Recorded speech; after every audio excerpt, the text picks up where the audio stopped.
Next second question का third part. In triangle A B C, angle A B C, this one 90 degree, A B 20 centimetre, A C 25 centimetre, D E perpendicular to AC, this is 90 degree, such that DEA 90 degree and DE 3 centimeter as shown in the given figure. Prove that triangle ABC similar to triangle AED. AED ये तो बिल्कुल simple है। A कितना है common दोनों में, B और E, B 90 का है, E 90 का है, तो by angle criterion of similarity these two triangles are similar to each other. कैसे लिखेंगे इसको हम? सबसे पहले लिखेंगे इन ट्राइंगल, जो भी ट्राइंगल्स हमें ना सिमिलर प्रूव करने को बोली गई उसी को लिख लेना होता है उसी सिंबॉलिक फॉर्म में। ए बी सी एंड डालेंगे यहाँ पर क्योंकि ये हमें प्रूव करना है कि सिमिलर है। ट्राइंगल ए ई डी, इसमें ये फर्स्ट वाले एंगल तो कॉमन है, angle A equals to angle A लिखेंगे कॉमन, राइट, क्योंकि दोनों ट्राइंगल्स में कॉमन ही है ना ये ए और इसमें भी। दूसरा ये बी और ई, ये बी और ई गिवन है। A B C, angle A B C equals to दूसरा ये ई वाला एंगल, ये देखो मिडल वाला जो होता है ना लेटर, वही नोट करता है कि एंगल कौन सा है। जैसे यहाँ पर बी है तो मैं बी बोल रही हूँ, यहाँ पर ई है तो मैं ई बोल रही हूँ। डी ई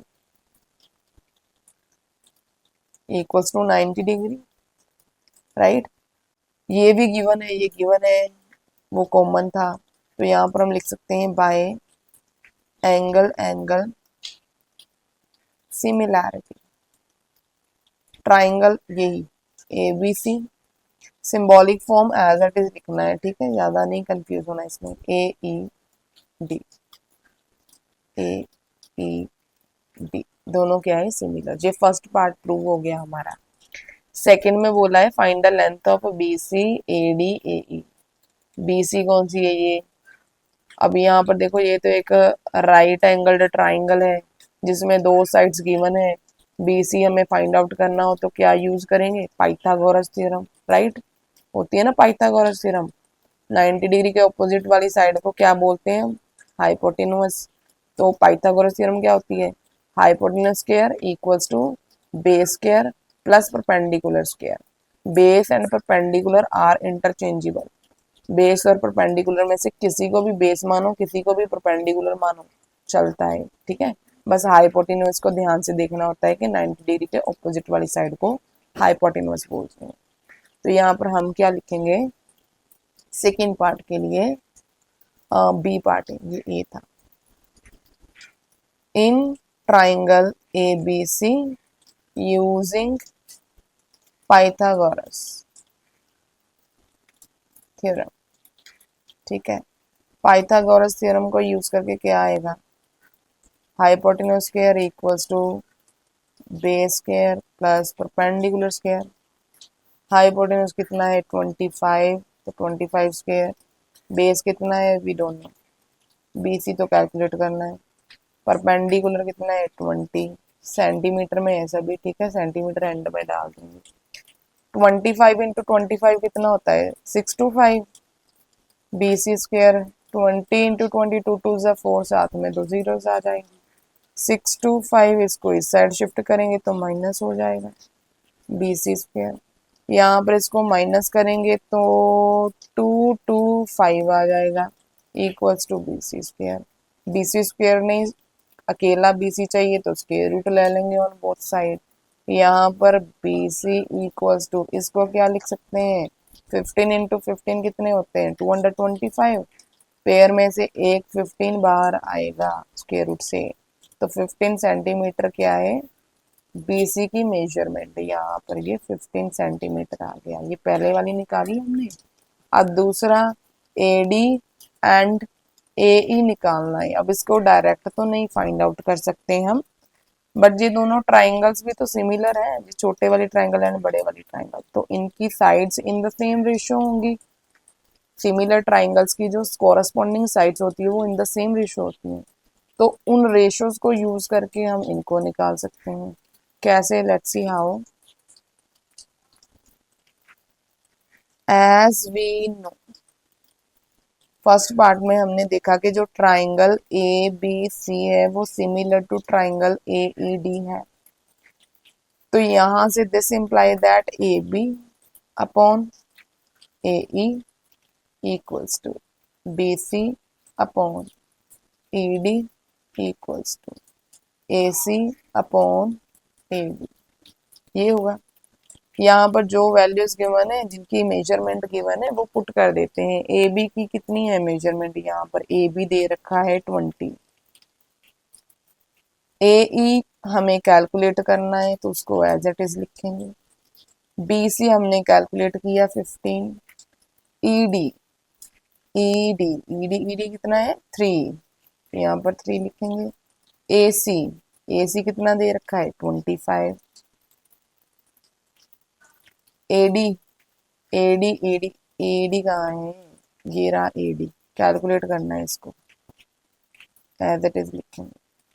अब सबसे पहले इन दोनों को इक्वेट कर लेते हैं, इक्वल रख लेते हैं। 20 upon A E equals to 15 upon 3। 3 1 जा 3, 3 5 जा 15। तो यहाँ से 20 upon A E equals to 5। 5 नीचे आ जाएगा, ए ई ऊपर चला जाएगा। यहाँ पर शिफ्टिंग की है बस, ठीक है। ए ई न्यूमिनेटर में चला गया, या न्यूमिनेटर से डिनोमिनेटर में आ गया। तो 5 4 जा 20। ए ई की क्या वैल्यू आ गई हमारे पास? 4 सेंटीमीटर है, तो सेंटीमीटर डालेंगे, ठीक है। उसके बाद अगर इन दोनों को इक्वेट करें तो ये तो अगेन 5 3 जा 15, राइट। 5 है तो यहाँ पर 5 लिख देंगे।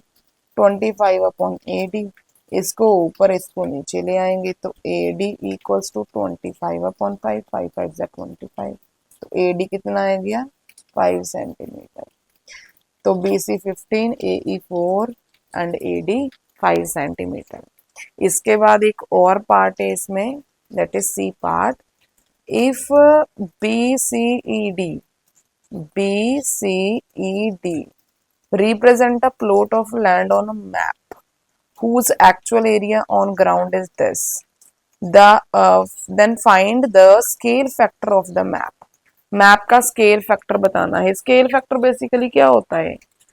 Ratio of the length on the map to the length, और you can say to the actual length on the ground, right. तो जो मैप के ऊपर लेंथ होती है उसकी रेशियो एक्चुअल लेंथ जो ग्राउंड के ऊपर है उनकी जो रेशियो होती है वो स्केल फैक्टर होता है। बेसिकली बताता है कि कितना फर्क है। अगर मैप पर हमें कोई चीज 1 किलोमीटर शो कर रही है तो उसकी एक्चुअल कितने किलोमीटर लेंथ होगी, ये स्केल फैक्टर हमें बताता है। अभी यहाँ पर इसको बोला गया है कि ये प्लॉट है, राइट, और ये जो प्लॉट है ये मैप के ऊपर है। इसी प्लॉट का एक्चुअल एरिया जो ग्राउंड के ऊपर एक्चुअल एरिया है वो ये दे रखा है, हमें स्केल फैक्टर फाइंड आउट करना है।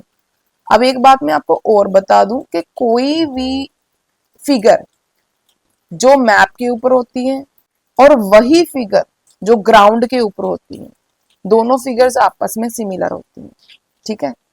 क्योंकि कॉरस्पॉन्डिंग साइड्स जो होती हैं वो बस इंक्रीज होती हैं ग्राउंड के ऊपर, मैप के ऊपर वो डिक्रीज होती हैं, छोटी होती हैं, ग्राउंड के ऊपर बड़ी होती हैं, बट वो कॉरस्पॉन्डिंगली इंक्रीज और डिक्रीज होता है, ठीक है। तो दैट्स वाई कोई भी फिगर जो मैप के ऊपर है और वही फिगर जो ग्राउंड के ऊपर है, दोनों फिगर्स आपस में सिमिलर होती हैं। और स्केल फैक्टर निकालने का एक जो और मेथड होता है, जो रिलेशन होता है, वो ये होता है कि स्केल फैक्टर का स्क्वायर इक्वल्स टू होता है ratio of areas of two figures, जिसमें न्यूमिनेटर में area of figure on map होता है और डिनोमिनेटर में area of figure on ground होता है, ठीक है। मीन्स नीचे एक्चुअल एरिया आता है और न्यूमिनेटर में एरिया ऑन मैप आता है। अब इसी रिलेशन को यूज करके यहाँ पर हमें स्केल फैक्टर निकालना होगा क्योंकि हमें फिगर्स गिवन है। ग्राउंड के ऊपर एक्चुअल एरिया गिवन है। यहाँ पर इसका एरिया हम खुद से निकाल लेंगे। कैसे निकालेंगे इस फिगर का एरिया? देखो ये पूरी ट्राइंगल है, इसका एरिया निकालेंगे, फिर जो छोटे वाली ट्राइंगल है इसका एरिया निकालकर इसमें से माइनस कर देंगे तो इतना एरिया बचेगा। ऐसा ही होगा। तो यहाँ पर हम क्या लिख सकते हैं, एरिया ऑफ ट्राइंगल एबीसी क्या होता है, एक राइट एंगल ट्राइंगल का एरिया निकालने का फॉर्मूला होता है half into base into height. अब यहाँ पर हाफ इंटू इसमें कोई भी, इसको बेस ले लेते हैं, इसको हाइट, हाइट तो परपेंडिकुलर ही होता है राइट, ये बेस ले लेते हैं। बेस वो होता है जिस पर परपेंडिकुलर ड्रॉन हो, एल्टीट्यूड हो। तो 15 इंटू 20,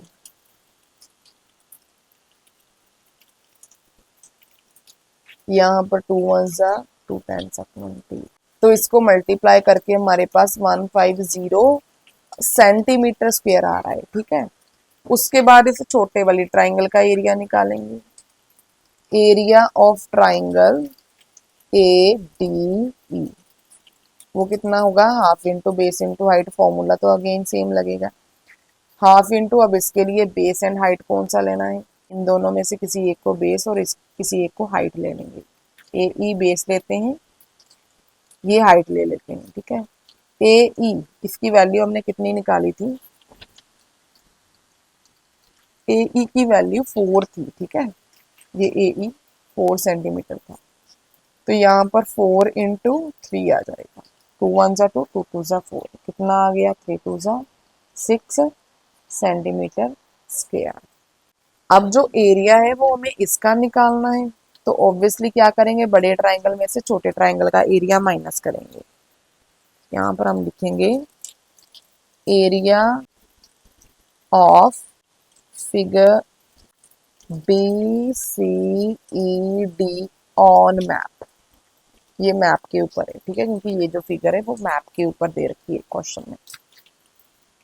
एरिया ऑफ बड़ा ट्राइंगल कितना है, 150 माइनस 6, कितना आ जाएगा, 144 सेंटीमीटर स्क्वायर। अब area of figure A C E D on ground कितना दे रखा है हमें, ये क्वेश्चन में दे रखा है 576 मीटर स्क्वायर। अब हमें ये भी मालूम है कि अगर ये मीटर स्क्वायर में है तो ये भी मीटर में चाहिए, या फिर अगर ये सेंटीमीटर में है तो ये भी सेंटीमीटर में चाहिए। How many centimetre in 1 metre, 1 metre equals to 100 centimetre square है। तो 1 मीटर स्क्वायर कितना हो जाएगा, ये डबल हो जाएगा ना, 0 0 0 0, 4 बार 0 आ गया सेंटीमीटर स्क्वायर। तो यहाँ से हम इसको लिख सकते हैं 5760000 सेंटीमीटर स्क्वायर। स्केल फैक्टर कैसे निकालेंगे, स्केल फैक्टर मैंने बोला था कि स्केल फैक्टर का जो स्क्वायर होता है वो इक्वल्स टू होता है ratio of areas of similar triangles right. Numerator में मैप वाला आएगा एरिया, डिनोमिनेटर में ग्राउंड वाला एरिया आएगा। तो यहाँ पर मैं लिख सकती हूँ area on map, area on ground. Square होता है तो वो स्केयर, चलो यहाँ पर स्केयर ही डाल देते हैं, square root on both side ले लेंगे बाद में। ठीक है, यहाँ पर क्या आ जाएगा, scale factor equals to area on map कितना है हमने निकाला 144 centimetre square, area on ground कितना है 5760000 सेंटीमीटर स्क्वायर। स्क्वायर रूट इस साइड, वो साइड हमने स्क्वायर रूट लिया तो यहाँ पर स्क्वायर रूट आ जाएगा। अब यहाँ पर इसको हम कैलकुलेट करेंगे, इसकी कटिंग कर देंगे। ठीक है, कटिंग का प्रोसेस थोड़ा सा लेंदी होगा। अब यहाँ पर वैसे यहाँ पर आप देखो तो 144 को 4 से मल्टीप्लाई करेंगे तो 4 4 जा 16, 1 4 4 जा 16 प्लस 1 17, 1 4 1 जा 4 प्लस 1, ये देखो 576 बन रहा है। अगर हम 144 को 4 से मल्टीप्लाई करें तो यहाँ पर कटिंग होके 1 आ जाएगा, यहाँ पर इसकी जगह पर 4, साथ में 1 2 3 4। ठीक है, सेंटीमीटर सेंटीमीटर स्क्वायर कट गया। तो अब यहाँ पर स्केल फैक्टर क्या आ जाएगा, स्क्वायर रूट के अंदर है, 1 को तो मैं 1 × 1 लिख सकती हूँ, 4 को मैं 2 × 2 लिख सकती हूँ। ये जीरोस हैं, इसको 1 ऐसे 1 डाल के 4 जीरोस लिख लेते हैं, ठीक है। यहाँ से 1 पेयर में से एक 1 बाहर आ जाएगा, 2 में से एक 2 बाहर आ जाएगा, 4 जीरोस हैं तो इनका हाफ 2 जीरोस बाहर आ जाएंगी। तो ये है हमारा स्केल फैक्टर। क्लियर।